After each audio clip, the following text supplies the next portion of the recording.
Life inside total isolation. A life behind bars documentary isolation is often described as a punishment. But inside high-security prisons, isolation is something else entirely. It is a system, a schedule, an environment designed not just to restrict movement, but to remove human contact almost entirely. For thousands of inmates across the United States, isolation is not temporary. It is daily life. If you value factual, long-form documentaries about prisons and the justice system, consider subscribing to Life Behind Bars. Your support allows us to continue producing in-depth stories like this one. What total isolation actually means. In correctional terms, isolation does not simply mean being alone. Total isolation refers to a housing environment where nearly every form of human interaction is removed. In many facilities, this means 22 to 23 hours per day inside a single cell. All meals eaten alone. Recreation conducted alone. No group programs. No casual conversation. Movement is controlled. Communication is restricted. Stimulation is minimal. The goal is not punishment in the traditional sense. The goal is control. Where total isolation is used. Total isolation exists across multiple levels of incarceration. It appears in federal supermax prisons, state supermax facilities, long-term segregation units, administrative detention housing. Conditions vary by institution, but the underlying structure is consistent. Separation is used as a management strategy. Some inmates are placed in isolation for weeks or months. Others remain there for years. Why isolation became a standard tool. The expansion of isolation coincided with rising prison populations and increasing institutional complexity. Correctional systems faced pressure to control violence, disrupt gang activity, prevent coordinated incidents, maintain order with limited resources. Isolation offered an immediate solution. By separating individuals, administrators reduced risk without restructuring entire facilities. Over time, what began as a temporary measure became routine. Daily life without interaction. Life in total isolation follows a rigid pattern. Lights turn on at scheduled times. Meals arrive through a slot in the door. Movement occurs only when authorized. There are no spontaneous interactions. No shared experiences. No unplanned conversations. Days become repetitive. Time is measured not by events but by routine. Meals as a structural control. Meals are one of the few recurring interactions in isolation units. But even this interaction is tightly controlled. Food is delivered without conversation. Trays are retrieved the same way. Timing is fixed. The process reinforces routine while minimizing contact. For many inmates, meals become markers of time rather than moments of relief. Recreation without relief. Recreation in isolation does not resemble a yard. Inmates are escorted, alone, to small enclosed spaces. There is room to move but little else. No equipment. No social contact. No view beyond concrete walls. Exercise happens in silence. The role of silence. Silence in isolation units is not accidental. It is the result of design. By limiting sound and interaction, institutions reduce opportunities for coordination and conflict. Psychologists note that prolonged silence can also intensify internal stress. The absence of noise becomes a constant presence. The psychological weight of prolonged isolation. Isolation does not begin as a psychological crisis. For many inmates, the early days are marked by adjustment rather than distress. Routine offers structure. Predictability reduces immediate threat. Over time, however, the absence of stimulation begins to alter how the mind functions. Researchers studying long-term isolation consistently identify changes in attention, mood regulation, and perception. These changes rarely arrive suddenly. They accumulate, often unnoticed, until they become difficult to reverse. When time loses its shape. In total isolation, time behaves differently. Without regular interaction or meaningful variation, hours lose distinction. Days blur together. Weeks pass without clear markers. Inmates frequently report difficulty recalling when events occurred or how long they have been in a particular unit. Psychologists describe this as temporal distortion, a common effect in environments where routine replaces experience. Anxiety without an external threat. Isolation removes many external dangers. It does not remove stress. Without distraction or interaction, internal thoughts become louder. Minor concerns can feel amplified. Anticipation replaces action. Some inmates experience persistent anxiety despite the absence of immediate threat. Others report panic symptoms triggered by silence, stillness, or prolonged inactivity. These reactions are not limited to individuals with prior mental health diagnoses. They can develop gradually. Emotional flattening as adaptation. Another widely documented effect of prolonged isolation is emotional flattening. Inmates may describe feeling detached from their own reactions. Emotional responses that once felt automatic become muted or distant. Clinicians often interpret this as a coping strategy. By reducing emotional intensity, the mind attempts to protect itself from sustained stress. The trade-off is diminished connection, to others and to oneself. Concentration and memory changes. Extended isolation has been associated with changes in concentration and memory. Some inmates report difficulty sustaining focus.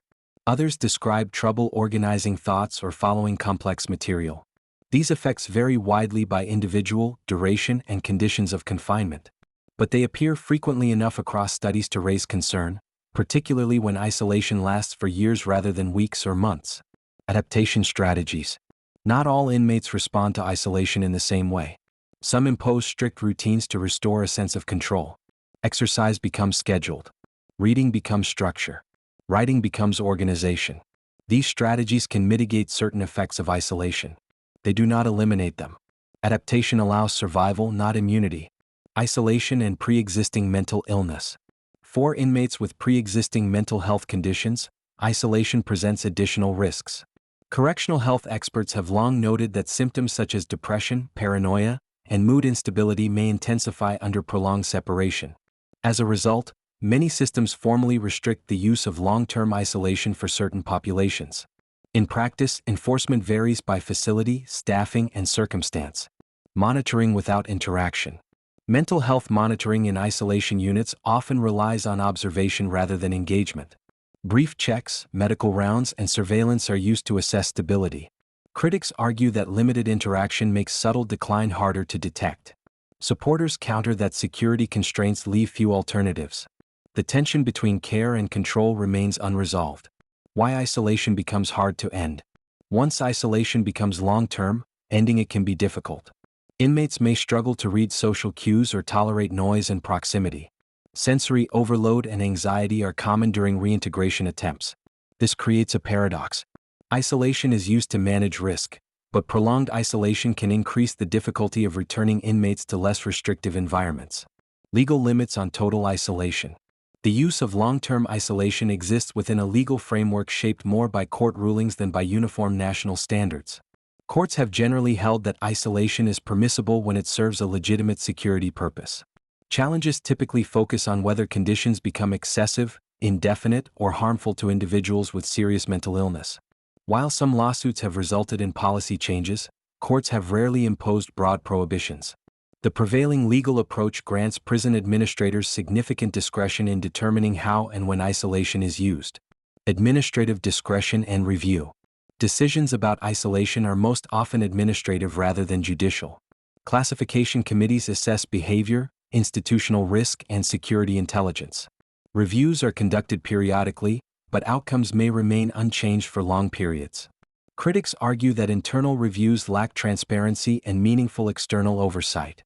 Supporters argue that flexibility is essential in environments where risk can change quickly. This balance between discretion and accountability defines much of the debate around isolation. Reform efforts and their limits. In recent years, several jurisdictions have introduced reforms aimed at limiting isolation. These reforms often include time limits on continuous isolation, exemptions for juveniles, restrictions for individuals with serious mental illness, expanded mental health evaluations. The impact of these reforms varies widely. Some apply only to specific facilities. Others include broad exceptions tied to security concerns. As a result, isolation remains widely used despite formal policy changes. Why isolation persists? Isolation persists because it offers certainty. Administrators point to immediate outcomes: reduced violence, disrupted coordination, predictable routines. In overcrowded and understaffed systems, isolation provides a tool that does not require new construction or large staffing increases. The benefits are immediate and measurable. The costs are gradual and harder to quantify. The gap between policy and practice. Written policy does not always reflect daily practice. Time limits may exist, but extensions are common. Reviews may be scheduled, but outcomes rarely change.